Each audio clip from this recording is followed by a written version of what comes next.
Hola, este es el segundo audio de trabajo sobre Juan Jacobo Rousseau y en el que continuaremos con nuestra exposición del contexto de la obra de este autor, El contrato social, y retomando justo a partir de alguna idea que salió ya en el audio anterior.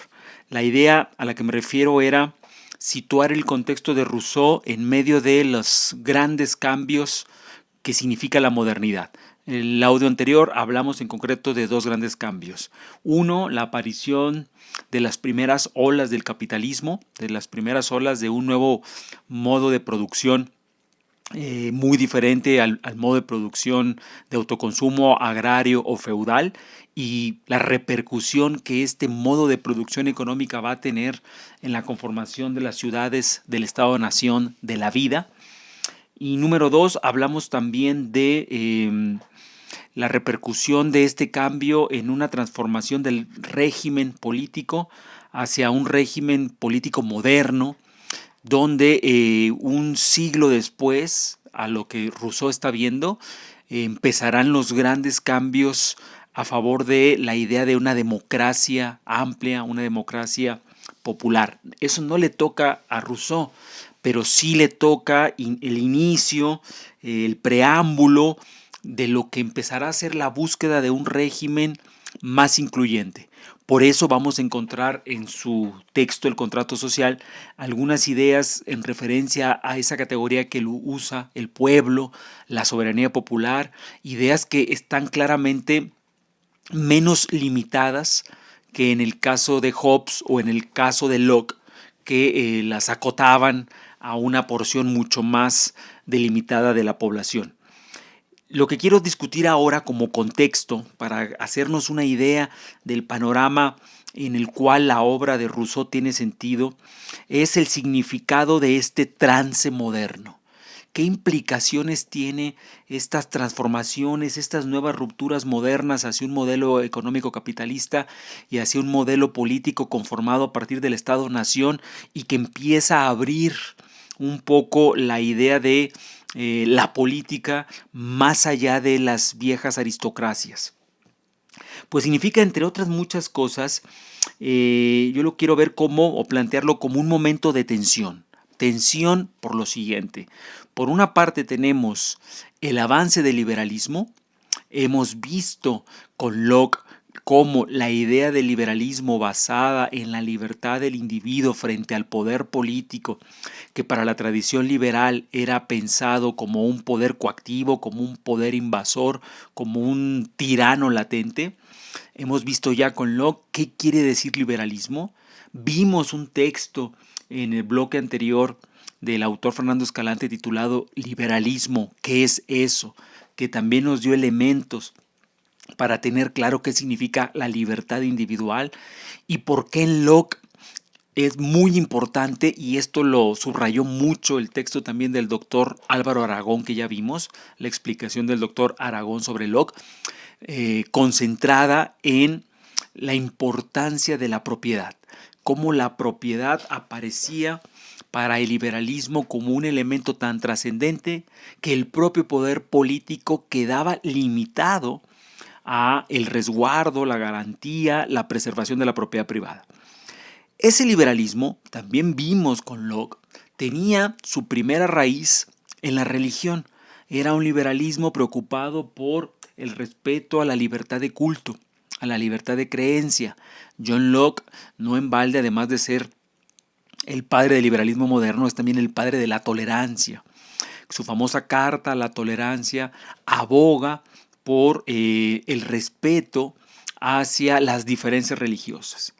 Pero vimos también cómo esa religiosidad inscrita en ese respeto a las creencias también insuflaba, también era una materia prima de la idea sagrada que el liberalismo va a tener sobre el hombre, sobre la persona, las raíces literalmente religiosas del individuo como una persona con derechos inalienables, naturales, imprescriptibles, pues son raíces, en efecto, eso, religiosas, divinas.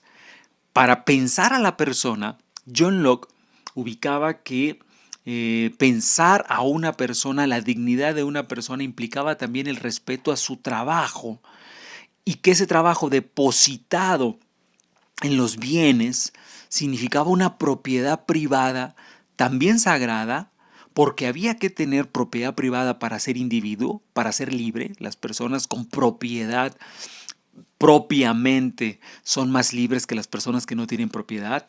Y número dos, porque la propiedad significaba uno de esos derechos naturales por los cuales las personas son personas. Este liberalismo que acabo de resumir, de glosar en sus raíces religiosas, en sus raíces también, por supuesto, intelectuales, creo que no deberemos tener ningún problema si ubicamos también que este liberalismo tiene una raíz económica, no solo por la idea de la propiedad, que ya supone un elemento, una mercancía propia de un nuevo modelo económico que es el capitalista, sino además porque la propiedad para el liberalismo supone ese piso mínimo a partir del cual puede entenderse la libertad.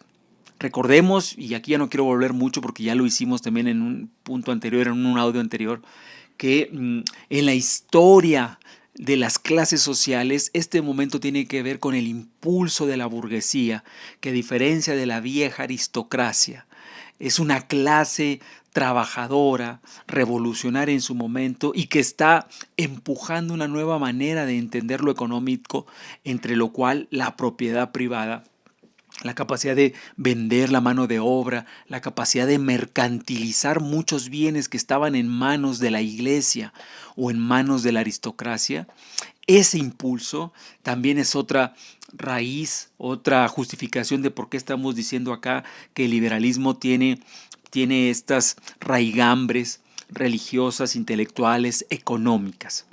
Ahora, el liberalismo capitalista, digámoslo así, para hacer esta síntesis entre las raíces religiosas, intelectuales y económicas del liberalismo, va a convivir, va a tensionarse con la transformación política.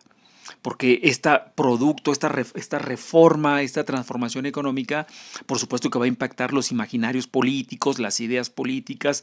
De ahí va a venir la idea de tratar de dejar atrás el viejo régimen, avanzar hacia un régimen moderno, donde algunas élites, tanto oligarcas como burguesas, querrán poner límites, y sin embargo habrá otros grupos sociales que, ya que se abrió la puerta política, intentarán expandirla todo lo posible. Como hemos dicho, ya no nos tocará en nuestro curso, habrá que esperar un siglo para que esa expansión de la participación política nos lleve a una idea de democracia más abierta.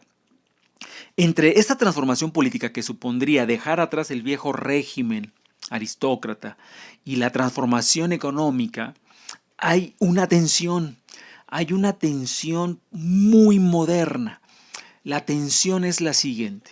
La tensión consiste en la duda que algunos pensadores como Rousseau, siendo profundamente modernos, van a tener sobre el valor de las propias transformaciones que la modernidad significa.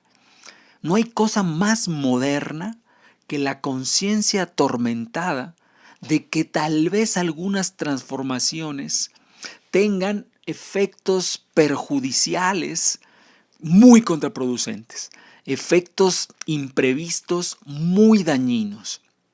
Me explico.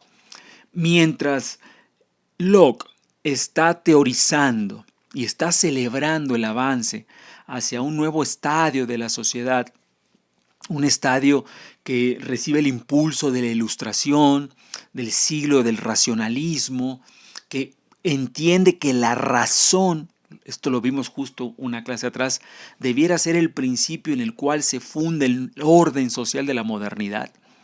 Otros autores contiguos que vivieron muy cerca al periodo de Locke, me refiero por supuesto a Rousseau, siendo también modernos, van a ver la cara oscura de ese proceso. Van a subrayar que sí, en efecto, hay progreso, hay avance, hay ciudades, hay nuevos regímenes de vida, pero, y aquí subrayo, pero esos avances tienen un costo altísimo, un costo relacionado con la enajenación, la indiferencia, la pérdida de los valores más importantes, más sublimes. Es un pensamiento tan moderno como contemporáneo. El día de hoy se sigue pensando así, hoy en el siglo XXI. Si puedo, daré un poco más adelante ejemplos sobre esta contemporaneidad. Pero vean ustedes cómo lo de Rousseau nos va a sonar tremendamente familiar. Rousseau va a plantear dudas sobre si acaso el desarrollo moderno es desarrollo. Si acaso en lugar de traer libertad y emancipación, lo que está trayendo es esclavitud.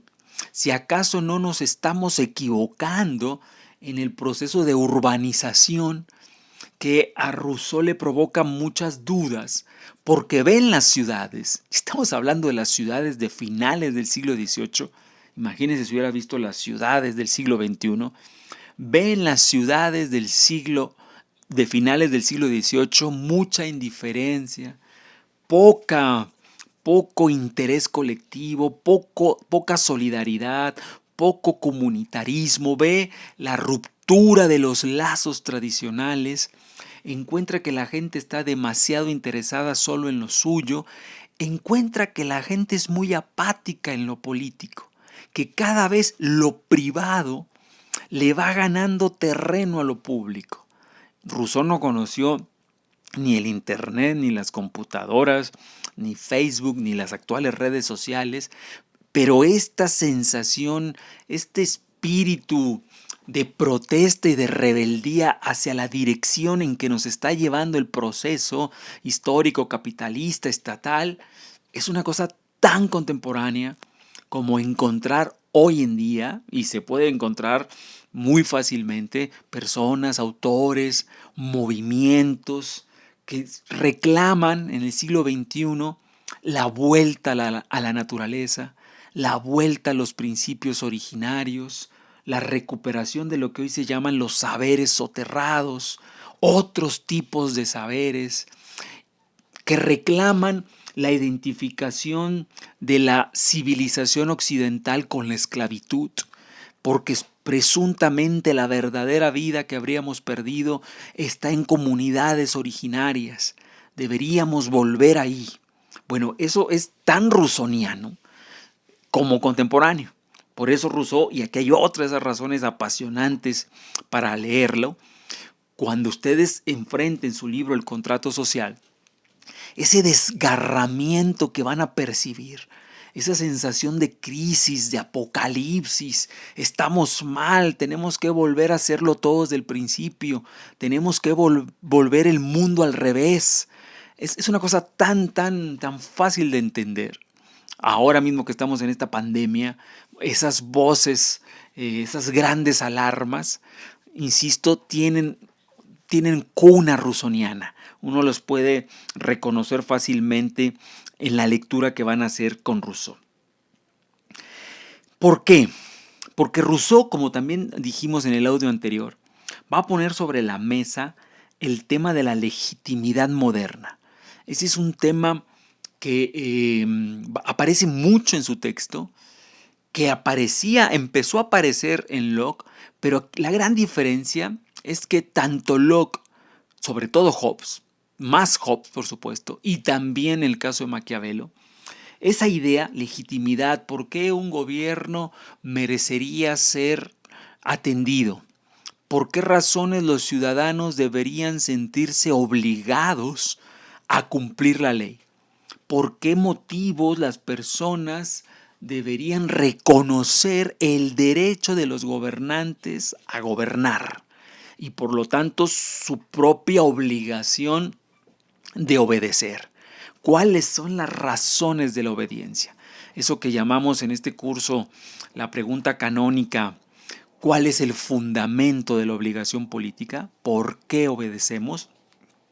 Con Rousseau va a tener un giro que, si bien había iniciado ya con Locke, va a ser un giro más acelerado y claramente a partir de los gobernados.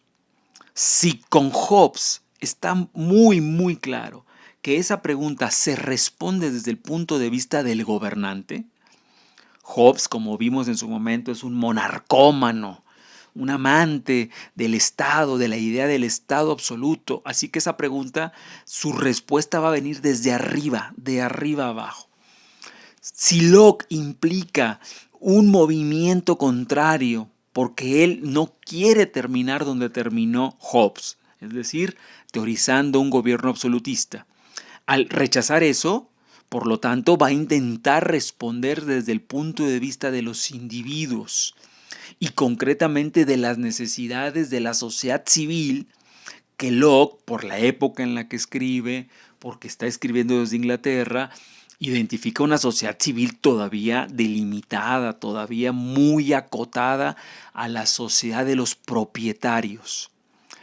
Pero ya dio el giro, empieza a responder a partir de los individuos, no del monarca. Empieza a pensar una posible respuesta a partir de los gobernados, no del gobernante.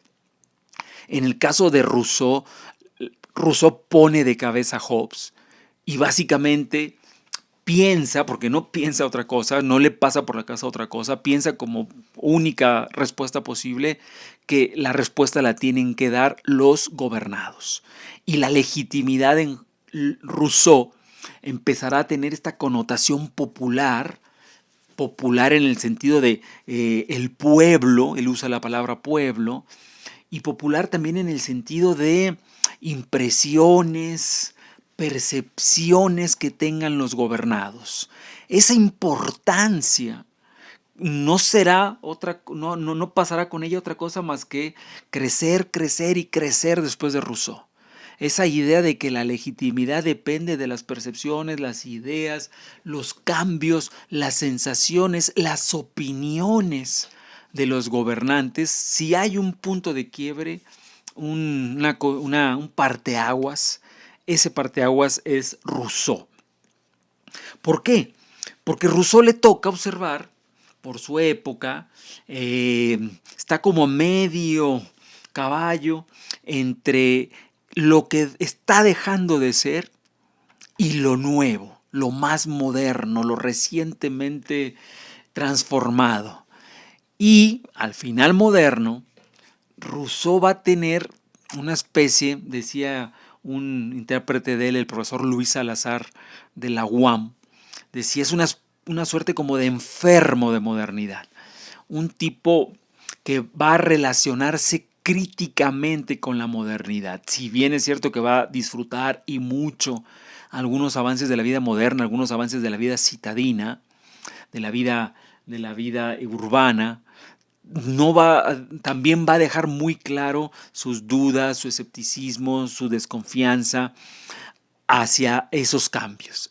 Eso, estar en un lugar y dudar de ese lugar y mostrar los problemas de ese lugar, de ese tiempo, es esa tensión con la que empecé este audio hablándoles de ese cortocircuito entre los cambios económicos, los impulsos políticos, el orden social.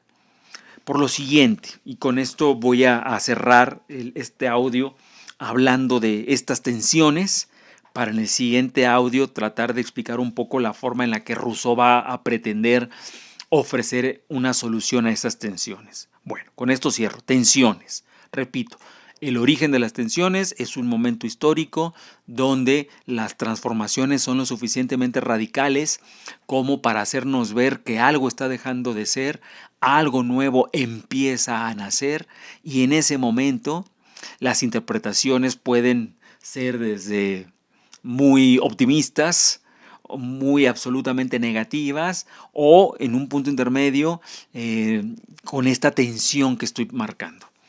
En el caso de Rousseau, las tensiones se pueden resumir, las estoy sintetizando de la siguiente manera.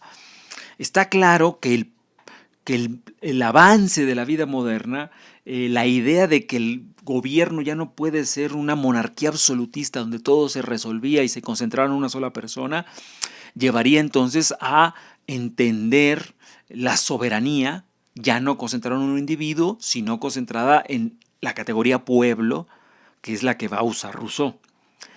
Si ampliamos literal y aritméticamente de uno a muchos, ese problema o esa ampliación tiene como consecuencia lógica pensar en la representación política de esos muchos, porque originalmente solo se representaba a uno, pero ahora la soberanía política ha pasado de un solo monarca, a un pueblo que implica numéricamente muchos.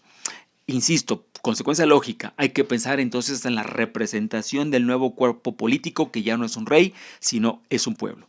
Y sin embargo, esa idea, que pareciera inevitable, va a ser tensionada por Rousseau, porque Rousseau va a abogar en su libro por el asambleísmo, por la asamblea, como una forma de evitar la representación. Estas tensiones no las voy a desarrollar, solo quiero que observen cómo parece ser que estas transformaciones indican el desarrollo de ciertas formas políticas casi inevitables, como la representación política, pero un individuo tremendamente moderno como Rousseau, que por ser moderno va a criticar el desarrollo de la modernidad, va contra esa lógica a plantear un argumento distinto. Representación versus asambleísmo. Segunda tensión. Parece ser, si estamos de acuerdo en que la política ya no va a estar resumida en un individuo, ni tampoco queremos que esté resumida solo en el monarca y unos cuantos secuaces, que serían básicamente sus cortesanos o los aristócratas más cercanos a él o los obispos más cercanos a él. Estamos dispuestos entonces a hacer un corte. La política nos lleva entonces a pensar a que aparezcan diputados, senadores, que empezarán a conformar, son los gérmenes de lo que llamamos los políticos modernos, los políticos profesionales, los políticos interesados en el buen sentido de la palabra, que tienen el interés de conformar un gremio profesional llamado político, que será un gremio profesional como hay otro de ingenieros, de cerveceros, de arquitectos, de profesores. Sin embargo, si bien Rousseau avanza esa idea, ya no queremos que el poder esté concentrado solo en un monarca, va a rechazar la consecuencia aparentemente lógica de que entonces aparezcan los políticos. ¿Qué le va a oponer? ¿Cuál es la tensión que va a poner enfrente a los políticos profesionales? Pues Rousseau es un pensador que estará a favor de la idea de los ciudadanos totales. La política se la sacamos al monarca. Algunos liberales, la tradición liberal iniciada con Locke dirá, bueno, ahora en buena lid liberal, la política será de los políticos profesionales, que formarán en esos momentos asociaciones, grupos, fracciones, después un siglo y medio después partidos.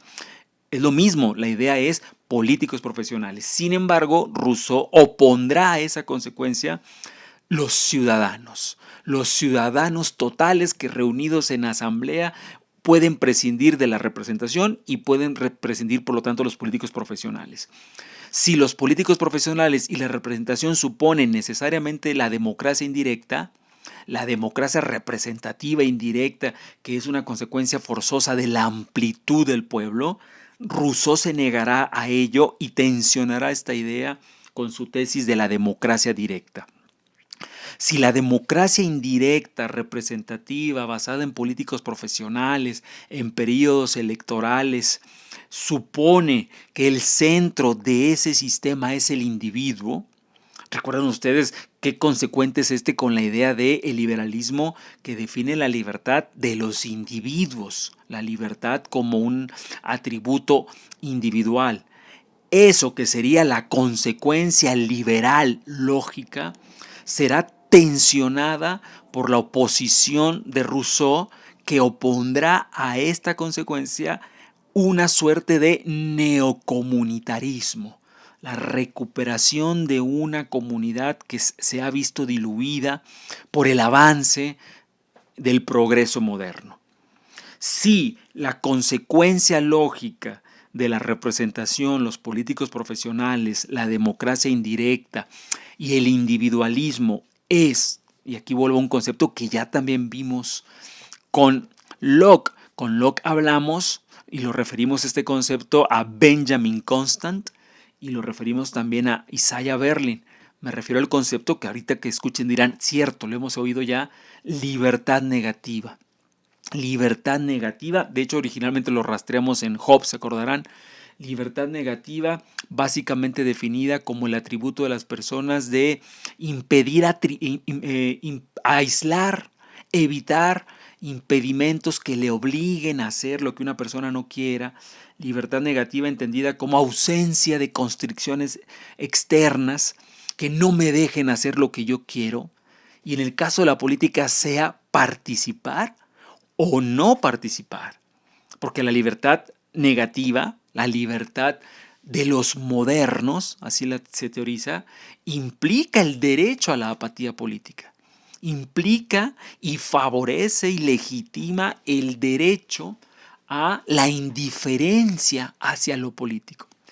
Eso que tanto Constant como Isaiah Berlin, como el propio John Locke, teorizan básicamente como una consecuencia de estas grandes transformaciones que implican la modernidad, va a ser tensionado, va a ser discutido, debatido mediante, en el caso de Rousseau, la recuperación, la vuelta a postular lo que se llama la libertad de los antiguos o la libertad positiva, también lo vimos en clase, la llamada libertad republicana, que implicaría el privilegio de los deberes, los compromisos y las obligaciones ante lo público. El reposicionamiento, la revaloración del deber y la virtud del ciudadano frente a lo público por encima del derecho privado, del derecho de los particulares, del derecho individual, del goce individual a la indiferencia, por ejemplo, ¿no? Entonces, estas tensiones muy propias de un pensador moderno, insisto, solo los modernos dudan de lo moderno, solo los modernos representan esta especie como de conciencia atormentada de lo que hemos conseguido. Son los modernos los que, mientras unos celebran la conquista de la luna, están pensando en cuál será el costo que pagaremos, cuáles serán las consecuencias imprevistas, mientras algunos están celebrando la manipulación de las células para intentar atacar el cáncer y mejorar la vida. Los modernos estarán reflexionando sobre seguramente las tremendas y horribles consecuencias que traerá ese deseo de convertirnos en dioses, ese deseo de jugar a dioses y manipular la vida, de meternos donde no deberíamos. ¿Ok? Rousseau es parte de esa familia muy propia de la modernidad. Continuaremos en el siguiente audio, como mencioné ahorita, tratando de encontrarle una salida o por lo menos una descripción de cuál fue la apuesta de Rousseau ante estas tensiones.